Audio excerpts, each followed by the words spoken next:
Guys, welcome to my channel. எல்லோரும் எப்படி இருக்கீங்க? நல்லா இருக்கீங்களா? நான் ரொம்ப நல்லா இருக்கேன். நீங்கள் நல்லா கடவுள்கிட்ட வேண்டிக்கிறேன். இன்றைக்கி என்ன வீடியோ பார்க்க போகிறோம் அப்படின்னு பார்த்தீங்கன்னா, ஒரு டே விலாக் தான். காலையிலேருந்து வீட்டில் என்னென்ன பண்ணேன் அப்படின்றத தான் பார்க்க போகிறோம். வாங்க வீடியோக்குள்ளே போடலாம். ஏன் வீடியோ இதான் ஃபஸ்ட் டைம் பார்க்குறீங்கன்னா please like and subscribe, share பண்ணுங்கள். மறக்காமல் பெல் பட்டனை கிளிக் பண்ணி உங்கள் சப்போர்ட் அண்ட் லவ்வை கொடுங்க. ரொம்ப நாள் கழித்து நான் வந்து பிரிஞ்சி செஞ்சுருக்கேன். அதெல்லாம் தான் எப்படி இருக்குது அப்படின்றத பார்க்க போகிறோம். நிறைய பேர் வந்து சமையல் வீடியோவும் போடுங்கக்கா அப்படின்னு இருக்கீங்க. லைவ்லேயும் சரி, கமெண்ட்லேயும் சரி சமையல் வீடியோலாம் போடுங்க அப்படின்னு இருக்கீங்க. எனக்கு தான் கொஞ்சம் மைண்டு அப்செட்டாக இருக்கிறதுனால எந்த ஒரு வீடியோவுமே எடுக்க முடியல. இங்கே சரியான மழைங்க. மதியத்துலேருந்து நல்லா மணி ஒரு 3 மணிலேருந்து நல்லா மழை பெஞ்சிட்டு இருக்குது. இப்போ கூட நல்லா மழை பெஞ்சிக்கிட்டு தான் இருக்குது. இப்போ வாங்க போய் வீடியோ பார்க்கலாம். காலையில் என்ன பண்ணுறீங்க?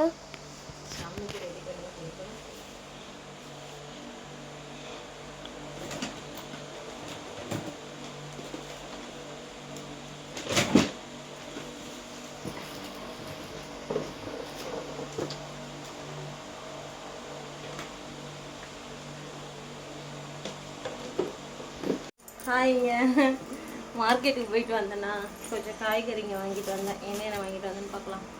பாவக்காய் 1/2 கிலோ 20 ரூபாய், 20 ரூபாய்க்குங்க. தக்காளி 25 ரூபா கிலோ. பொட்டலோ 20 ரூபா. அதுக்கப்புறம் 10 ரூபா பச்சை மிளகா. ஓகேங்களா? காய்கறிங்கன்னு பார்த்தா இந்த வாரம் இது. அதுக்கப்புறம் இந்த பக்கம்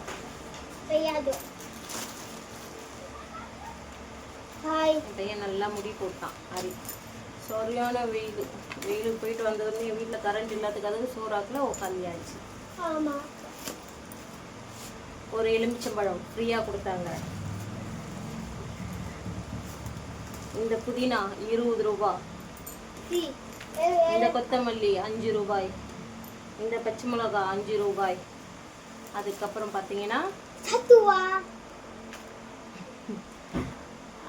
பார்த்தீங்கன்னா மஷ்ரூம். அதுக்கு வந்து மஷ்ரூம் பிரியாணி செய்வான். மஷ்ரூம் பிரியாணி. அதனால இன்னைக்கு மஷ்ரூம் பிரியாணி வரும். பார்லேஜி 1 2 3 4 5 6 7 8 9 10 11 12 13 2 4 6 8 10 12. சாரி, கணக்கில் மிஸ்டேக் ஆயிடுச்சு.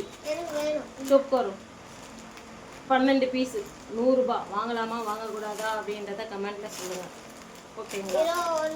அதுக்கப்புறம் குளிக்கிறதுக்கு சோப்பு இல்லாமல் நான் ஒரு 4 நாளாக ரொம்பவே கஷ்டப்பட்டோம். அதனால் சோப்பு பேஸ்ட் இல்லாமல் ரொம்ப கஷ்டப்பட்டோம். பேஸ்ட்டை கட் பண்ணி அதுக்குள்ளே இதை நோண்டி எடுத்து ஒரு 4 நாளாக அம்மா பிள்ளை 2 பேரும் பல்லு தைச்சிட்டு இருந்தோம். அதுக்கப்புறம் இந்த முகரக்கட்டிக்கு ஏதோ கொஞ்சம் பளிச்சுன்னு ஆகிறது இந்த ஃபேஸ் வாஷ் மட்டும்தான். இது இல்லாமல் கிட்டத்தட்ட ஒரு 1.5 மாதமாக அவஸ்தைப்பட்டேன். ஒன்று வாங்கினேன்.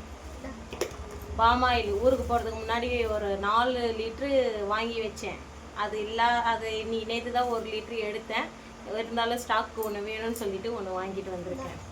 மஞ்சத்தூள் 100 கிராம் 150 கிராம். கடலைப்பருப்பு 250 கிராம். இட்லிக்கு போட உளுந்து 1 கிலோ 120 ரூபாய். சாமி கும்பிட எண்ணெய் இல்லாமல் நெய்யில் வந்து சாமி கும்பிட்டுட்டு இருந்தேன். நெய் வந்து வெத்தலை தீபம் போகிறதுக்காக வாங்கி வச்சுருந்தேன். அதையே வச்சு சாமி கும்பிட்றேன். நெய் இன்னைக்கு எப்படியா இருந்தாலும் வாங்கணும்னு சொல்லிட்டு வாங்கிட்டேன். கடுகு 100 கிராம். இந்த அரிசி பச்சரிசி கிலோ 40 ரூபாய். 40 ரூபா. நம்ம ஊரில் ரேஷனில் ஃப்ரீயாக போடுவாங்க. அம்மா சப்போஸ் இந்த வீடியோ பார்த்து நான் மருமம் வரும்போது ஒரு 25 கிலோ இல்லை 20 கிலோ பச்சரிசி மட்டும் குத்தலாம்மா. அதுக்கப்புறம் எங்கள் அம்மா பருப்பு எத்தனை கிலோ குத்தாலும் எனக்கு சிறு பருப்பு தேவை அப்படின்னு சொல்லிட்டு எனக்கு வந்து பொங்கல் வச்சு சாம்பார் வச்சு சாப்பிட்ணும் அப்படின்னு ஆசை. எங்கள் அம்மா அப்போ செஞ்சு கொடுக்கும் போதெல்லாம் எனக்கு பொங்கல் பிடிக்காது, வேணாம் அப்படின்னு சொன்னாங்கன்னா எனக்கு இப்போ என்னவோ கிட்டத்தட்ட பொங்கல் சாப்பிடணும் போலேயே ஒரு டெம்டிங்காக இருக்குது. அதனால் வந்து சிறுபருப்பு வாங்கிட்டு வந்திருக்கேன்.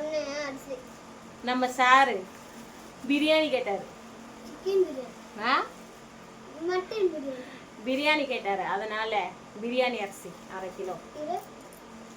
இது வந்து இன்னைக்கு நான் இட்லிக்கு போடுவேன், நாளைக்கு தோசை இல்லை இட்லிக்கு தேவை அப்படின்னு. உடச்சிக்கல்ல இங்கே கிடைக்காது.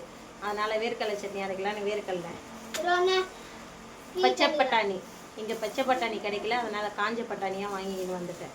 இவ்வளோ தாங்க நான் இந்த வாரம் வாங்கின பொருள். இந்த மாதத்துக்கு கிட்டத்தட்ட ஒரு 2 மாதம் கழிச்சு வீட்டுக்கு தேவையான ஸ்டோர் ஜாமான் பொருள் அனைத்துமே நான் வாங்கியிருக்கேன். எப்படி இருந்தது அப்படின்றத சொல்லுங்கள். ஒன்றுமே இல்லை. அரி எடையே போயேன்.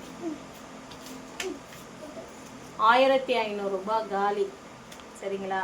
இதில் நானும் அரியும் ஆளுக்கு 20 ரூபா கொடுத்து ஒரு ஜூஸ் குடித்தோம். ஏன்னா அடிக்கிற வெயிலுக்கு அதுவும் குடிச்சிட்டு வரலன்னா மண்டை காஞ்சி போயிடும். அதனால் ஆளுக்கு 20 ரூபா கொடுத்து ஜூஸ் குடித்தோம். அதாவது பார்த்தீங்கன்னா 1500 ரூபா எதுக்கு செலவாச்சு அப்படின்னா ஒரு 200 ரூபா கடன் காசு கொடுத்த மீதி பொருளுங்க இது எல்லாமே சேர்த்து 1300 ரூபாய் ஆச்சு. அந்த கடன் காசு 200 ரூபா சேர்த்தா அவருக்கு 1400 ரூபாய், 1500 ரூபாய். சரிங்களா? கடன் காசு ஒரு 200 ரூபா, ஒரு 1300 ரூபா. இந்த பொருளுங்க எல்லாம் டோட்டல் முடிஞ்சு போச்சா 1500 ரூபா க்ளோஸ் எனக்கு இன்னைக்கு. நானே வந்து என்ன சொல்கிறதுன்றது தெரியல எனக்கு. சரி, ஓகே ஓகே, எதுவாக இருந்தாலும் பார்த்துக்கலாம். அரி ஓகே, எதுவாக இருந்தாலும் பார்த்துக்கலாம். இப்போ நான் வந்து பிரியாணி செய்கிறதுக்கான ஏற்பாடெல்லாம் பண்ணுறேன். ஓகே, பாய். கரண்ட் இல்லைங்க, எல்லாத்தையும் கட் பண்ணி வச்சுட்டு வந்து நான் அரையும் கம்முன்னு படுத்துட்டோங்க. இப்போ டைம் வந்து என்ன ஆகுதுன்னு நான் உங்களுக்கு பார்த்து சொல்கிறேன் பாருங்கள். 11:44 ஆகுதுங்க. இன்னும் காலையிலையும் சாப்பிடல. ஏன்னா இன்றைக்கி வெத்தலை தீபம் போட்டதுனால ஒரு பொழுது இருப்பேன், அதனால் காலையில் சாப்பிடல. சரி சமைக்கலாம், இல்லை வந்து டீயாவது போட்டு குடிக்கலான்னு பார்த்தா எதுக்குமே கரண்ட்டு இல்லை. கரண்ட்டு வந்தால் மட்டும்தான் சாப்பாடு செய்ய முடியும். இது மட்டும் இல்லாமல் டிஃபனுக்கு வேறு போட்டிருக்கேன். எங்கள் அம்மா கிட்ட புழுங்கல் அரிசி எத்தனை கிலோ போட்டால் பச்சரிசி எவ்வளோம்மா போடுறது அப்படின்னு சொல்லிவிட்டு அதெல்லாம் கேட்டு வேறு டிஃபனுக்கு போட்டிருக்கேன். ஏன்னா தினமும் அரிக்கு வந்து காலையில் சாப்பிட்றதுக்கு எதுவுமே இல்லை அப்படின்னு சொல்லிட்டு டென்ஷன் ஆகி போகிறாரு டியூஷனுக்கு. என்ன அரி? அதனால் கரண்ட்டு வரட்டோங்க. கரண்ட் வந்ததுக்கப்புறம் பார்க்கலாம். இன்வெர்ட்டரில் போட்டால் அப்புறம் இன்வெர்ட்டர் வெடிச்சிடும். அதனால் வந்து கரண்ட் எப்போ வருதோ அப்போ தான் சமைக்கணும். பசிக்குது வேறு பயங்கரமாக. ஓகேங்க, கரண்ட் வந்ததுக்கப்புறம் சமைக்கும்போது பார்க்கலாம். என்ன பண்ணுறீங்க? இப்போ தான் பெரியம்மா வீட்டில் போய் சிலிண்டர் எடுத்துகிட்டு வந்தது. கரண்ட்டு இல்லை, கரண்ட்டு இன்னும் வரலை. மணி 2 ஆக போகுது. பெரியம்மா சிலிண்டர் வச்சுருந்தாங்க, அதை கொடுத்தாங்க. இப்போ போய் எடுத்துகிட்டு வந்தோம். நம்ம சிலிண்டர் வந்த உடனே பெரியம்மாவுக்கு இன்றைக்கி சாயந்தரம் போயிட்டு வாங்கிட்டு வந்து கொடுக்கலான்னு சொல்லிட்டு பெரியம்மா வீட்டுக்கு போய் எடுத்துகிட்டு வந்தாச்சு.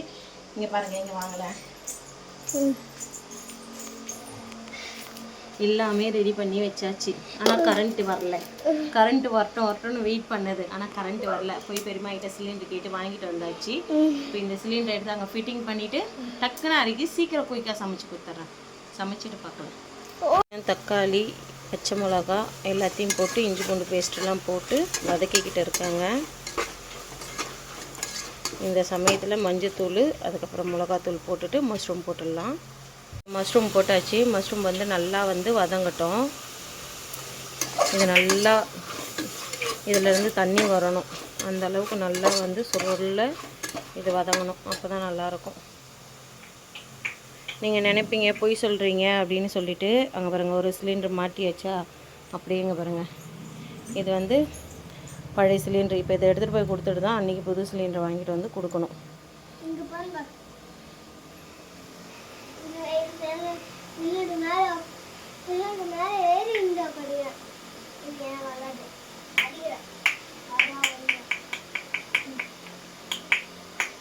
இப்போ எல்லாமே ரெடி ஆகிடுச்சு. தண்ணி ஊற்றியாச்சு. இப்போ இது ஒரு கொதி வந்ததுக்கப்புறம் நம்ம மூடிடலாம். இதில் சும்மா கொஞ்சமாக மட்டும் கலர் பவுட்ரு போட்டு மூடி விட்டுடலாம். மூடி விட்டு விசில் வந்ததுக்கப்புறம் திறக்கலாம். எப்படி இருக்குதுன்னு பார்க்கலாம். அரி வேறு ரொம்ப ஆவலோட பசியில் இருக்கான். சீக்கிரம் முடிஞ்சிடும். வந்து விசில் போட்டு மூடியாச்சு. விசில் வரட்டும். அதுக்கப்புறம் சாப்பிடணும். பசிக்குது பயங்கரமாக.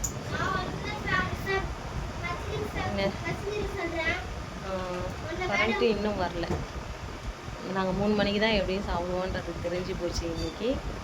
சரி, ஓகே, கரண்ட்டு வரட்டும். எப்போ வருதோ வரட்டும். இதுக்கு மேலே என்ன கேஸ் வந்துருச்சு. இதுக்கப்புறம் வந்து இன்றைக்கி என்ன 17, 27 எத்தனை மாதம் ஓடுதுன்னு பார்க்கலாம். கரண்ட் எடுக்க இதுலேயே மாற்றி இதுக்கப்புறம் சமைக்க வேண்டியதுதான். பார்த்தீங்கன்னா இந்த கரண்ட்டுக்காரன்னா இந்த சிலிண்டருக்காரன்னா 3 நாளில் வந்துடும்னு சொல்லியிருந்தா கூட யாரும் ஏதாவது பண்ணியிருப்பேன். நான் அவசரப்பட்டு கரண்ட் அடுப்பை வாங்கியிருக்க மாட்டேன். நான் அப்போ சொல்கிறதுனே தெரியல. சரி, ஓகே, பார்ப்போம். ரெடி ஆகிடுச்சு. எவ்வளோ அழகாக இருக்குது இல்லைங்க. அப்படியே இந்த பக்கம் வந்து தயிர் பச்சடிக்கு தயிர் ஊற்றி எடுத்து வச்சுருக்கேன். விட்டுடு, அப்படியே வச்சுட்டு வந்துடு. ஓகே, இப்போ சாப்பாடு வந்து கிண்டலாம். அம்மா பிஞ்சாச்சா ஆயிடுச்சுப்பா. கொஞ்சம் நீங்கள் குக்கர் மூடியை திறந்துட்டதுனால கொஞ்சம் இதுவாக இருக்குது. இல்லைன்னா வந்து தண்ணி கரெக்டாக வச்சு சாப்பாடு எல்லாமே கரெக்டாக இருக்குது பார்த்தீங்களா. கொஞ்சம் ஆறிடுச்சுன்னா நல்லாயிருக்கும். ரொம்ப நாள் கழித்து நம்ம பிரிஞ்சி செஞ்சுருக்கோம். ஓகே, சாப்பிட்லாமா? நீங்கள் வாங்க, சாப்பிட்டு பார்த்துட்டு எப்படி இருக்குன்னு சொல்லுங்கள். வச்சுட்டு வாங்க. போட்டாச்சுங்க. எனக்கும் அரைக்கும். இந்த பக்கம் தயிர் பச்சடி. இதுங்க தயிருக்கு வந்து தயிர் ஊற்றிருக்கேன். பெசஞ்சிடலாம். நீங்கள் 2 பேருக்கும் சாப்பாடு கரெக்டாக 2:50க்கு நாங்கள் சாப்பிட்றோங்க. 2:50க்கு தான் நாங்கள் சாப்பிட போகிறோம். அரைக்கு வந்து அந்த மஷ்ரூம் வந்து பிடிக்காது. எப்படி இருக்கு அரை? சாப்பிட்டு சொல்லுங்கள்.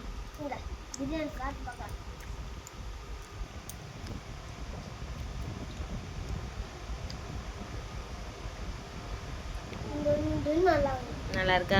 சரி, ஓகே, சாப்பிடுங்க. தண்ணி ஊற்றினா நல்லா இருக்குங்களா? ஓகேங்க, நாங்கள் சாப்பிட்றோங்க. இப்போ தாங்க கரெக்டாக 2:50 ஆகுது. சாப்பிட்றோம். வாங்க சாப்பிட்லாம். கை அப்படி வெள்ளை வெள்ளையாக இருக்குன்னா தயிர் பிசைஞ்சதுனால அப்படி இருக்குது. ஓகே, நாங்கள் சாப்பிட்றோங்க. பாய்ங்க, ரொம்ப பசிக்குது. இருப்பீங்கன்னு நம்புகிறேன். பிடிச்சிருக்குன்னு நான் நினைக்கிறேன். பிடிச்சிருந்தா please like and subscribe, share பண்ணுங்கள். மறக்காமல் பெல் பட்டனை கிளிக் பண்ணி உங்கள் சப்போர்ட் அண்ட் லவ் கொடுங்க. பாருங்கள், பார்த்து பத்திரமா இருங்க. நெக்ஸ்ட் ஒரு வீடியோவில் பார்க்கலாம். பாய்.